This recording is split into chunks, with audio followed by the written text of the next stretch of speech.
Hello and welcome to the Pew Pew Show. I'm Dean. And I'm Scott. On the Pew Pew Show, it's really a show about you, the shooter, and us on a journey together through IPSC. 100%.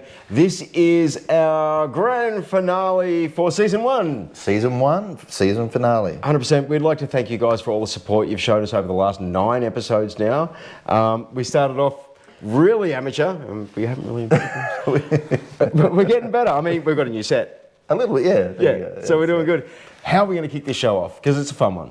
Well, look, I think we could first of all say thank you to all our sponsors throughout the season. We really appreciate you, but most of all the viewers for all your support. Well, they are why we're here. Exactly. We're there to help new people start shooting. We're there to give information to seasoned competitors and master grade shooters worldwide, and support the sport. Absolutely. How about we get into some shooting? Let's do it. Are you ready? Stand by.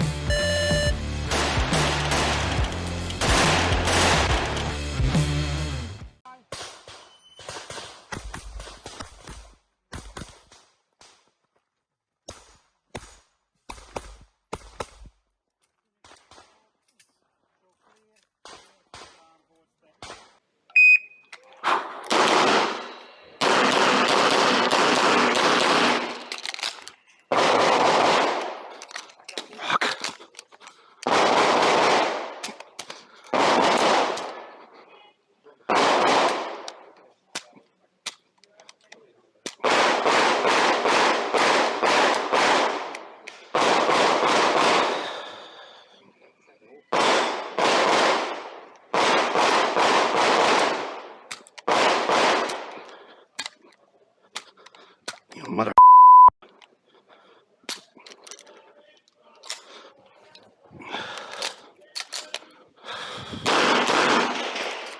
If you finish, so clear. If clear, hammer down, holster. Stand by.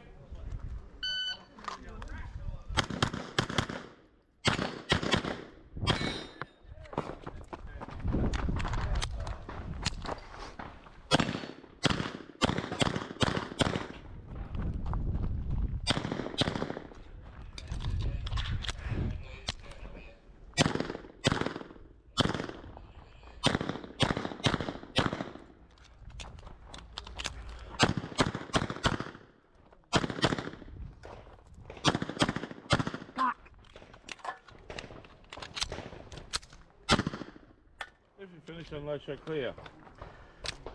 If clear, hammer down, holster. Range is clear, 3589. What the fuck is that? A Luger. Also, it's basically, it doesn't have a lot of rifling left, so you'll find a lot of them are tumbles. Ow! Hot muzzle on my leg. What year was that fucking made? This is a 1916. Get out of here. It's doing all right for 107. Fucking hell, never seen one before. Yeah, they're definitely a bit out there. They're a bit rare. And standard, is it? No, too big. Open. Open. Yeah. Oh, well, it's unfortunate. It's unfortunate. Yeah. 200mm barrel. Get out of here. And he shoots doubles everywhere, look. Yeah. Sorry, mate, I've forgotten your name. Aaron.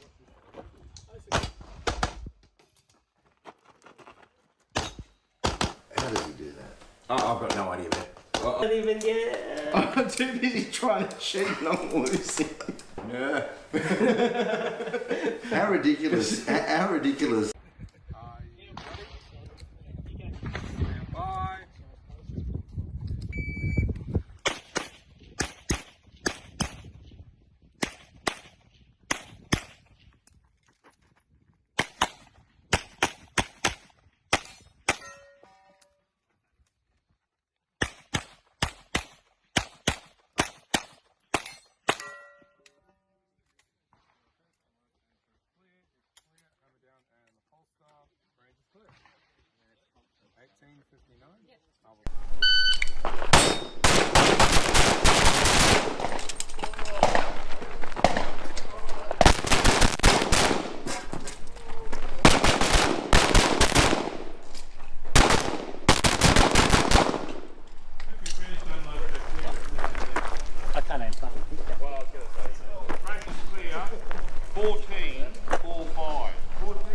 Well, 8 episodes of Hold My Beer. There's some fantastic shooting there. Unreal shooting. We've got one more this time. We're going international with it. Let's roll it out. 100% Christian Seiler. Seiler. Seiler.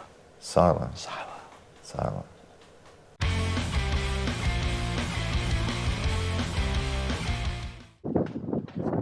Are you ready? Stand by.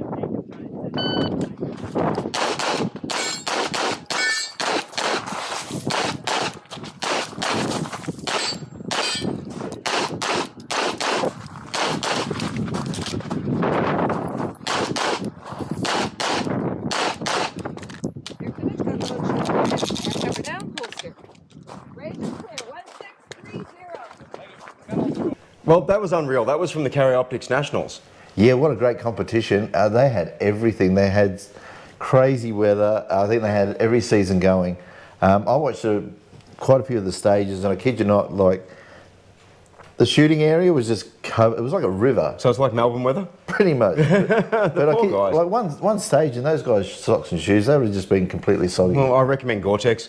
Maybe that or a wetsuit and a snorkel. 100%. But look, I was watching some of the commentary from Steve Anderson and Brian from Hunter HD Gold, and that was really entertaining. And I think what I heard Steve saying at some stage was that perhaps the winner won through just shooting a little bit more targets on the Okay, moon. speaking of the winner, who won it? That was Christian Seiler. Christian Seiler took it out again. Well done. Well deserved, Christian. Yeah, so there'll be a few upset people in the top 10 there, but that's how it goes sometimes. So what do you reckon was Christian's advantage over everyone else? Well, that was the idea, that potentially it would have been the shooting on the move. But look, other than that, he's the guy who put it all together on the day. And look, the competition would have been pretty tough, to be honest. So he's done a remarkable job to win that. Well done, Christian. Awesome and well deserved, mate. Now, actually, speaking of Steve, we've actually got a letter for Steve to take care of. Let's read it out. And the letter goes, "Dear Steve, my name is Max and I'm from Poland. I love the show and your segment is awesome. Personally, I'm struggling with stage planning and I'd like to improve my target transitions. So would I. What advice would you have for stage planning and what strategies could I implement to improve my target transitions? Could you please help me, as I seem to have brain failure on the starting line and I also get mixed up if I'm forced to make any unscheduled magazine changes. Best regards, Max." The poor bloke has one of those neuralizer things from Men in Black. Are you ready? Stand by. Beep. What am I doing here again? There's one person that can answer this for him. I did go through a phase where I became so subconscious. Really? That I had no idea what I was doing. On to the person that can answer this question for us. Oh, that'd be the rock star of Dry Fire, Steve Anderson.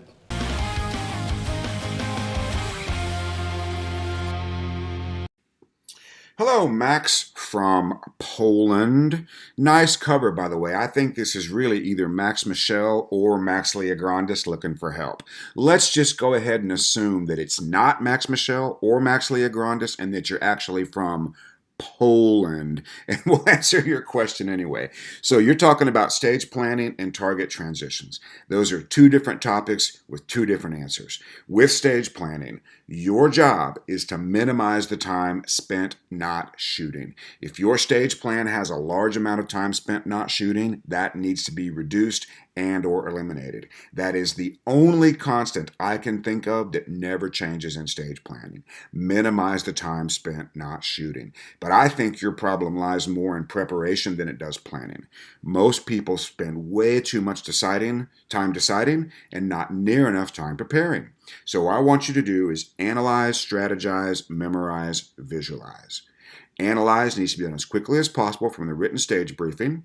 Strategize needs to be, what can I do that plays to my strengths that minimizes the time spent not shooting, and then memorize that plan by repeating it over and over and over again. It's the only way to memorize it, and when it's memorized, it becomes subconscious, and then visualize that stage plan as many times as you can. The brain failures you're talking about in America are called brain farts. Hopefully you know what a fart is in Polish. A Polish fart. I don't know.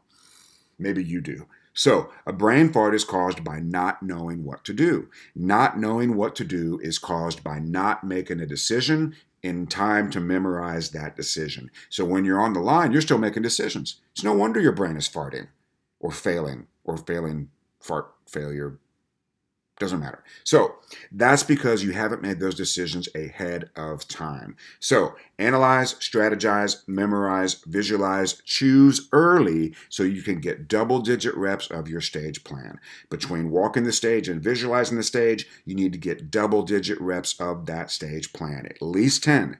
20 is better. Now on transitions.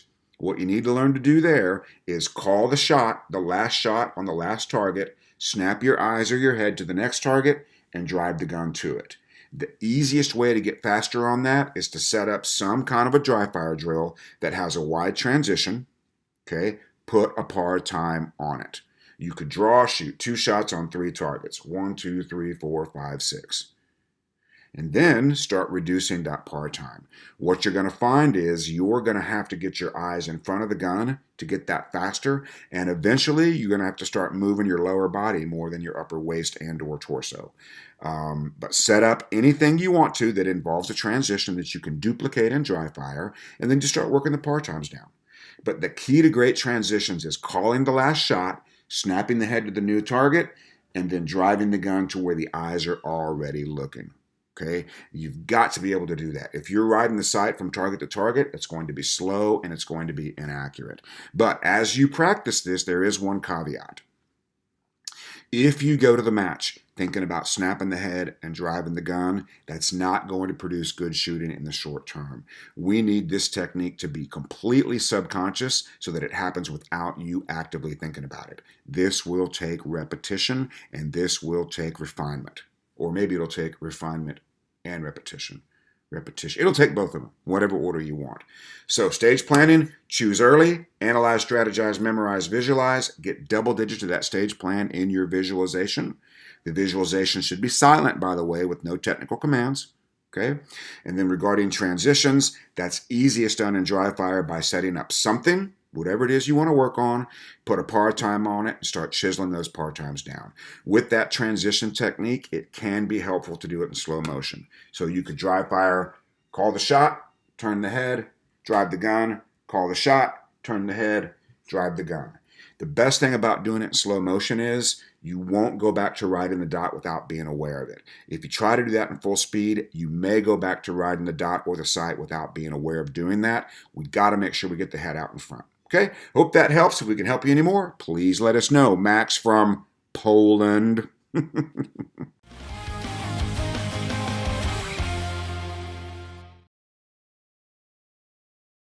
As you can see, Targets USA standard and mini poppers can be completely disassembled, making them easy to transport. Both the Rhino and the I.P.S.C plates are fully reversible.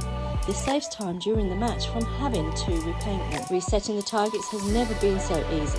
Just place your hand or your foot at the back of the unit, then interlock the plate with the locking mechanism. Standard poppers come with a reversible activating keyhole for getting all those moving targets activated. The last thing that shooters and ROs want is a range malfunction, and the best way to avoid this is to use these high quality and highly reliable targets made from Targets USA. Thanks for that, Steve. That should get rid of the neuralize on my stage as well, so thank you for the letter that came in too. I think we all enjoy his tips, to be honest. 100%. And you were talking about Hags' transition tips and everything. Well, yeah, exactly. So Hags gave us all some tips on transitions just a couple of weeks ago. So, speaking of tips and that, we've got an interview with 2 of the golden couple of Australia. Yeah, they're a dynamic duo, Vicky and David Daly, or should I say David and Vicky Daly. Well, on the Pew Pew Show, we love to get to know our people in the sport. Tonight, we've got very special guests, a dynamic duo of Vicky and David Daly. Hi, everybody. A husband and wife team. We love it. Absolutely. And so, which one of you got involved in IPSC first? That'd be me.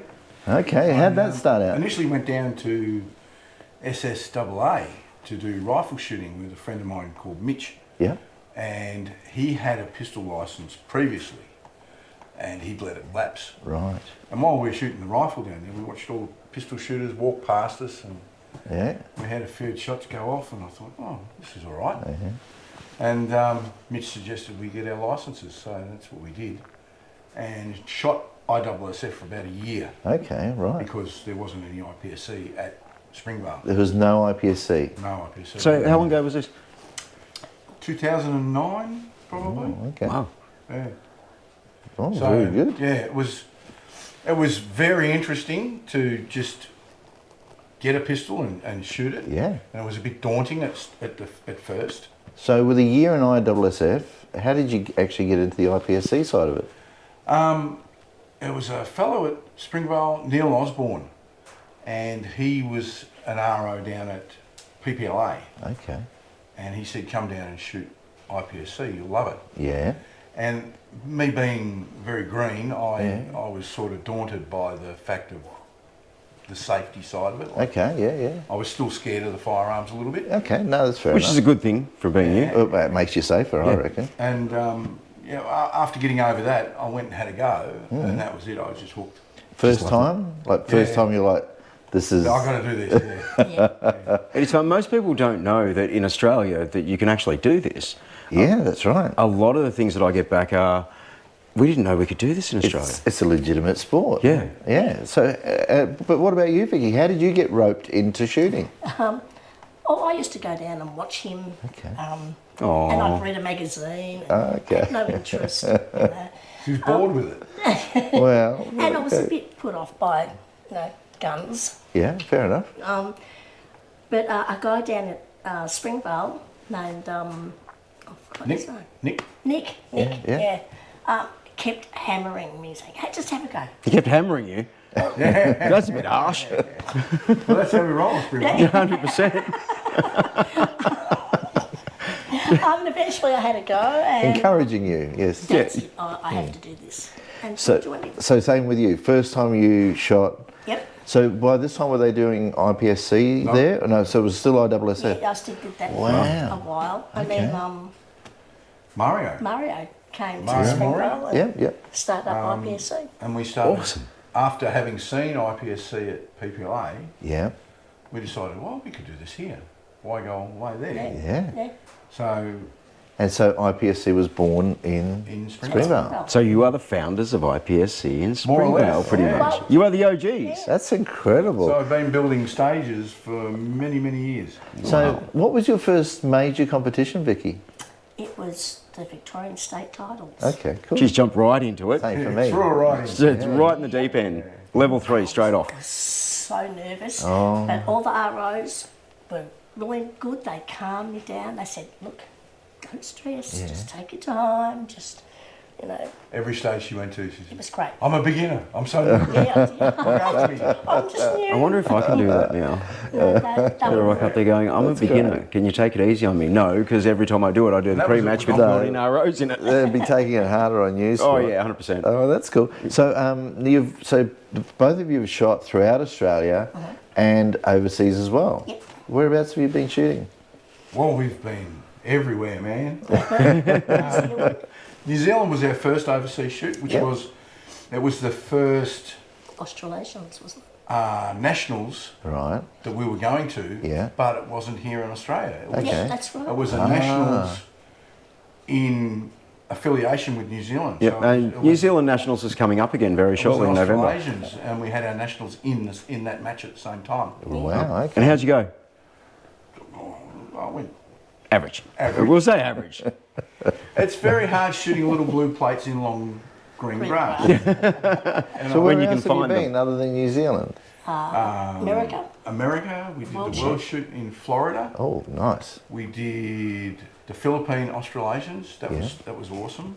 And we just came back from the world shoot in Thailand. Thailand. Yep. Yeah. We've done Thailand a couple of times. Well, it's fair to say that both of you are an asset to IPSC. You definitely, obviously, got a huge passion for the sport, which is fantastic. Yeah, we're really hooked. I'm really hooked.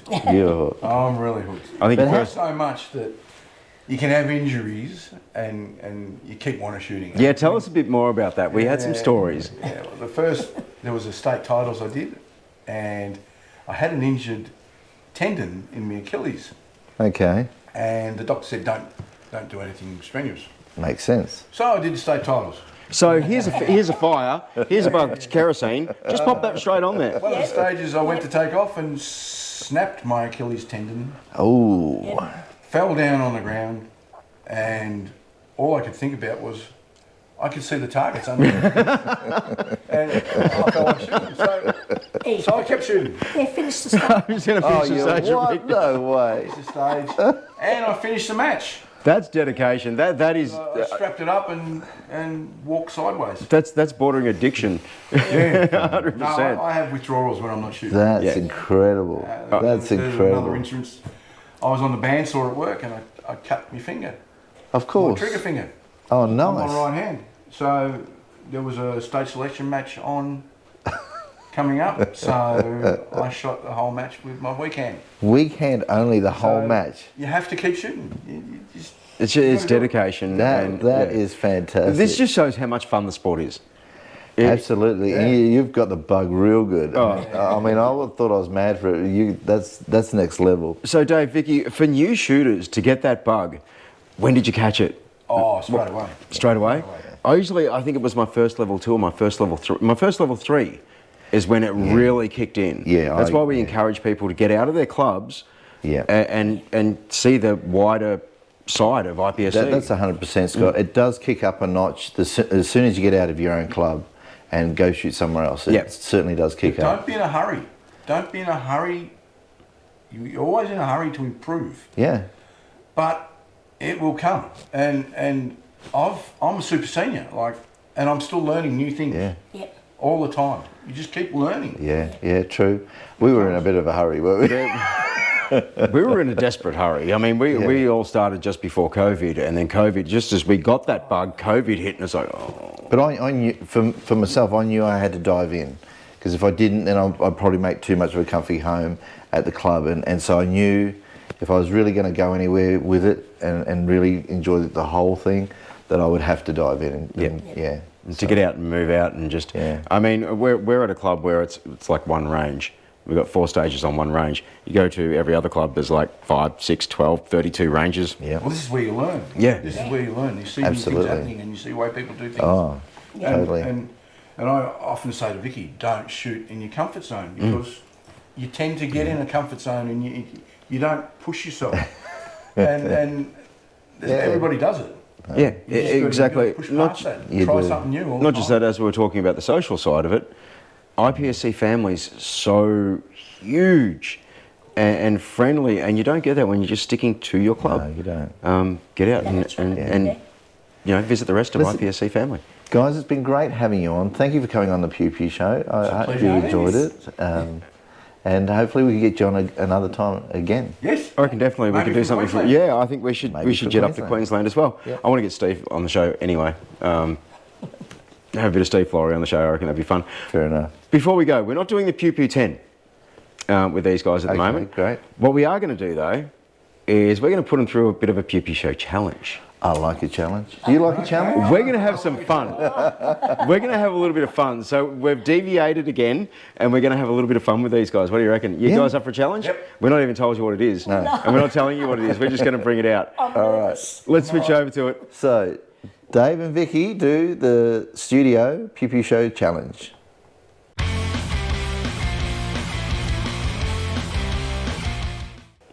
Okay, here we are at the Pew Pew Studio Challenge, and Dave and Vicky are in for some fun. Oh, they are. So, look, guys, rules of the game are simple. You've got to load the mag. The quickest one wins. Only thing is you blindfold it. Well, we've done it. You guys can do it too. We put a whole rig on and did this, All so right, blindfolded just a mag. It's just a I reckon mag. you You do it. can manage, all right? I can handle it. But there's a little bit of pride at stake here, all right? I don't know what's going to happen when I put a blindfold. You're in the same division. In this place, I'd be worried too, mate. Tonight, you're in the same division, all right? Okay. Okay. 9 mil. 9 mil? 9 mil. Yeah, 9 mil. Yep. It is. Okay. 9 mil division. All right, Masks let's get this. on. Masks on. Come on. It's got to cover your eyes, Dave. Yeah, on, Dave. On. She doesn't know that. All right. Okay. Can you see anything, Dave? Yeah, I can see the inside of the mask. Vicky, can you see anything? Nope, can't see anything. Awesome. All right. No problem. Don't move the magazine. Hang on. Hands on knees. Hands on knees for the start. And go. Oh, he's already... Far out. He Tries was to gonna- take he out was- the missus straight away. He's going to take her mag. Well, it's like us doing it again. Look at him go. Who's in the lead? Who's in the lead? Who's in the lead? I thought you were I'm gonna tell you competitive, who's in the Dave. lead Get at the on present moment. You said you had the bug. We've heard that before. Oh, what? Done.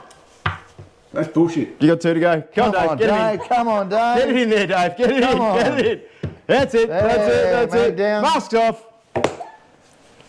We have our winner. What's that thing? Forget what thing? That thing. All right. Significant advantage. We equalled our significant advantage because we did give Vicky the Upla loader. If you guys haven't seen these things before, they're unreal. They help you load very, very quickly. And I'm just giving you a free plug again. Hang on. Effectively, that's 3 mics right there for a start. Oh, so what's that? You That's gave me 30. extra bullets. That's 30 points down. Yeah, Hang on. What do you mean extra bullets? What are we getting in here? Oh, I don't see anything down the bottom here, mate. That's a special mag. Oh, it's one of those ones. Yeah. Basically, Take 7 is full. Vicky had a hit factor of 8 and you had a hit factor of 4.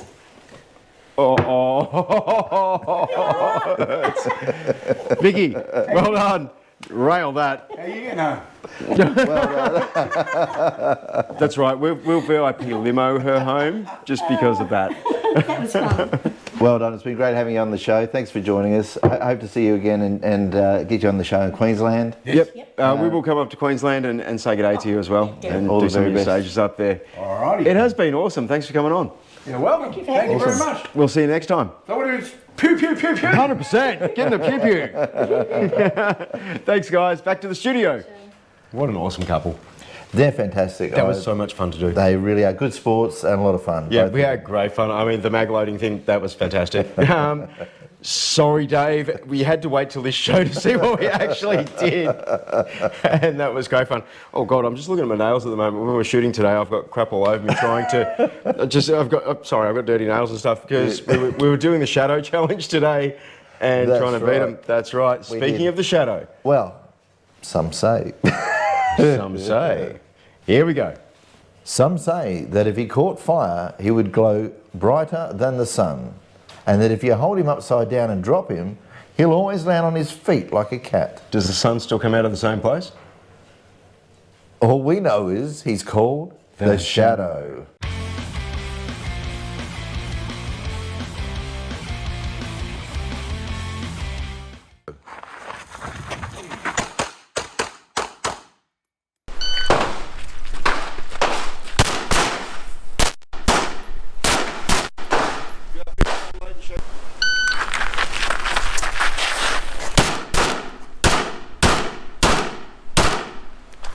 You're finished, show clear. Clear, hammer down and holster. Wow, that was some great fun. Yep. And we got so close, not just to the shadow, but to each other as well. Yeah, it was pretty close. That was pretty close. What was the bet you were going to make? Well, the bet was that if you beat me, I would do the next challenge in a Borat mankini. Missed it by that much. There's copyright. I know, that Get Smart was like 1965, so copyright's gone, I can get it. Missed it by that much. I was so close this time. Hey, but talking about results, we recently had the Euro Extreme Cup. Yep. And the results from that were that the Open winner was Robin Sebo. Yay! Well done, Robin. And the Classic winner was Robert Sinagoy. Good I hope I job. pronounced that well for you. PCC was Martin Thillinger. Production, who do you reckon won that? Oh, let me guess, Eric Raffel? Yeah, Eric Raffel. Straight up. It wasn't a hard guess. He is a champ. Now, actually, the interesting thing was there were 180 competitors in the production division in the Euro Extreme Cup. Production's alive and growing in It's Europe. alive and well in Europe, thank you very much. Congratulations, Eric. Well done. And then production optics was John Gino and standard Cahill Viray. And finally, well, we mentioned earlier, the character optics winner in the States was Christian Seiler. Well done. You guys are all champions. Absolutely amazing effort. I got to watch some of it as well. It was great to watch. I love the extreme stages. Well, they are fantastic. I think those stages that you see in Europe are similar, a little bit closer to the stages they put together in Brisbane, actually, as well. Yeah. And also, Eric, what can we say? 9-time. Yeah, 9-time world champion. He's taking out the Euro Extreme. I think... Who do you think's in the running to beat him?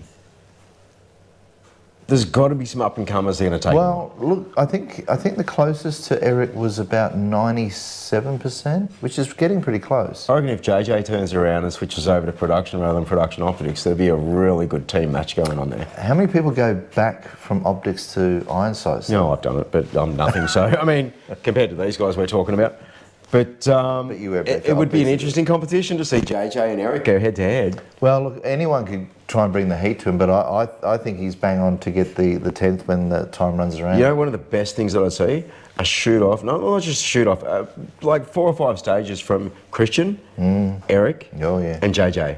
That would be and pretty Max. cool. Yeah, that'd be awesome. Hey, have you checked out Eric Graffel's new facility? I have. What an amazing job. Yeah, it's awesome. It's pretty clinical, which means it's clean and it just looks fantastic. Yeah, Eric, the Pew Pew Show would like an invite, mate.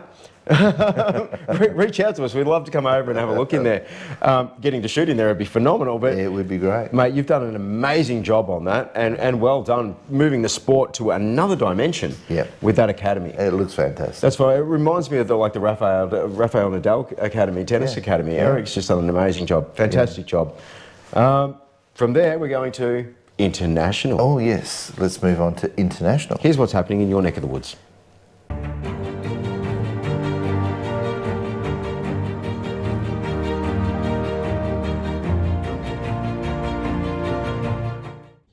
Welcome to international competition.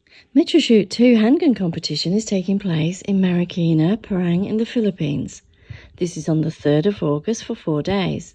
Interestingly, IPSC.org have stated it's 200 stages and a minimum of 12 rounds. Looks like there's going to be a few shoot-throughs. So double check all your match information, even if it comes from IPSC.org. And over to Sweden in Ludvika, we have the Swedish 360. This is a level 3 handgun competition beginning on the 17th of August. It runs for 4 days and has 22 stages and a minimum of 420 rounds. The Atomic Champions Cup is taking place in the city of Belgrade in Serbia. This is a level 3 handgun competition beginning the 26th of August for 2 days. There are 12 stages and 230 minimum rounds. Registrations are now open. Well, some exciting stuff coming up around the world. Fantastic. Oh, look, hey, thinking about competitions coming up, we've got our season starting soon. Yep. What are you going to do to get prepared for that? And like, we could be in all sorts of different weather conditions. So, you know, what are you going to pack? You're going to pack like 5 pairs of socks and shoes? Well, I'll go to Gore-Tex. I've got the Solomon shoes ready to go. Yeah, okay. Double jackets and all sorts of stuff. But then again, we also go to 45-degree heat. There's a lot of stuff. Well, that's true, but there's a lot of stuff to carry around. It is. You've turned in one of those guys I've seen that's got one of those trolleys that starts moving. Yeah, I used a trolley at the Nationals because there's more gear. Speaking of the Nationals, this could be a good idea for the Rangers, right? Right, okay. Kane and I stayed at the caravan park, Gawler Caravan Park, with the ROs. Fantastic accommodation. When we first got there, Gawler Caravan Park was great. When we first got there, there's no sarcasm at all. When we first got there, we're going to cry now. When we first got there, they were going up and down the caravan park in a golf buggy. You're dead. And yeah, well and truly, they were going up and down the caravan park in a golf buggy. And the first thing that Kane and I said, we're going to have that. Now, would you have by chance had a couple of beverages when you got that idea? Maybe a few bevies were had, and we were hell bent on getting that golf cart while we were there. Okay, it disappeared and didn't come back until we left because they obviously overheard me and going, we'll have that with a couple of beers in our hands. And I thought, why don't the Rangers have golf buggies on? I like that idea. That'd be awesome. The Pew Pew Show golf buggy. Can you imagine that? We'll set it up like a Mercedes AMG. Yep. Tow it out to every range we go to so we can just hoot around in the Pew Pew Show golf buggy. Boy, we'll cop some shit there. We will. But hang on, we can't really do that because we're upstaging all the RMs out there that are hooting around on their ATVs. So we've got this golf buggy that's all AMG set out and everything. That'd be great fun. Cool. But how cool would it be? I mean, it's similar to golf, how we go from range to range. And they get buggies. Yeah, Why don't we get buggies? Golf's boring. Come on, I.P.S.C, get better. We want golf buggies on every range now. Well, we've got a new range being built. That could be something we could put to the committee. Yeah, we're on the committee. That too. We're going to put that to us. Or maybe the rest of the committee, they will shut us down very quickly. It's like, how much per golf buggy? I don't know. We're going to get in trouble. And that's what we love. We love getting in trouble. We should have golf buggies in New South Wales. Speaking of getting in trouble, how much fun have we had making these 8 shows? Well, 9 shows now. We have had a ball. We didn't cut this little segment, by the way. We just let it run through because this is sort of what we get up to off camera at the same time. Absolutely. We have had an absolute ball. Why don't we show some outtakes and some fun But stuff? before we do, what's been maybe one of your favourite or most enjoyable parts of it? Enjoyable parts of it? Every night we film this show. Yeah. The shooting's one thing. Yeah. But every night we come and film this show, we just have a blast. We have fun. Karen, our producer at the back there, gives us some hell. She's always smiling. Good thumbs up from there as well. Dean and I actually really do have a ball. Antonio, Andy. Yeah. We've had some. We've had a lot of fun, that's for sure. And we've had a lot of fun putting some of the bits and skits together. But I enjoyed shooting you in the nuts with the Nerf gun. That was I enjoyed the pain for 2 days after it. But no, we have had a ball. And let's do some clips for all the fun stuff we've actually had. We better.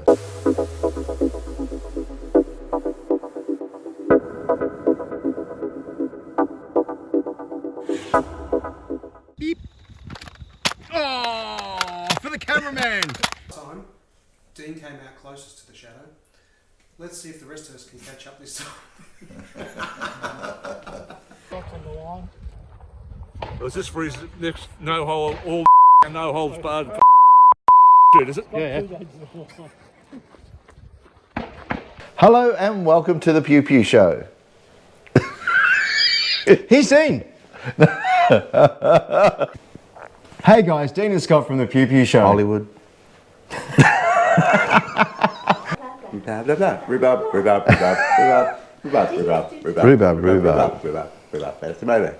You see, he doesn't let me get any rhubarb in. Oh, you like it? And he's had so much rhubarb that he spilled it all down his shirt. His shirt is the colour of rhubarb.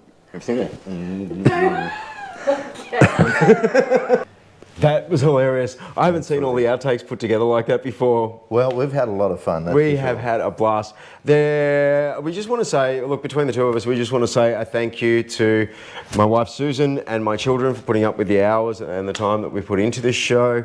I don't know how they put up with you, Scott. They don't. Oh, look, Susan's been married to me for 23 years. I wake up next to myself in the morning and, yeah, I don't know how she does it. A big thank you to my beautiful wife and my kids, especially Karen, who's done an amazing job behind the scenes of the Pew Pew Show also. Look, massive kudos to Karen. She's not only your wife putting up with you doing this, she's also putting up with me as our producer. Yes. It's a hard thing to do. Chief whip cracker. Oh, I reckon it can't be easy. But we'd like to say thank you. Not only that, we'd like to say thank you to everyone that supported us on the show. We're listing names, as many as we can think of, that are going down my right-hand side at the present moment. If we've forgotten you, we truly apologise, but we do appreciate your support. Well, until next season, remember, we'll see you then. Run fast and shoot straight, and we'll see you next time on the Pew Pew Show. Pew, pew, pew, pew, pew.